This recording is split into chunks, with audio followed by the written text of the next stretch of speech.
Öksürüğü şıp diye kesen harika bir macun. Aktarlarda, Lokman hekimlerinde çok pahalı fiyatlara satılıyor.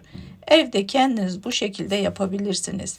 Yapmanız gereken 1 çay kaşığı çörek otu, 1 çay kaşığı karabiber, 1 çay kaşığı zencefil, 1 tatlı kaşığı kadar da bal ekliyoruz. Bu şekilde karıştırıp boğazınız gıcıklanmaya başladığında bu macunu tüketebilirsiniz. Aklınızda bu bilgi bulunsun, kaydedin, lazım olur.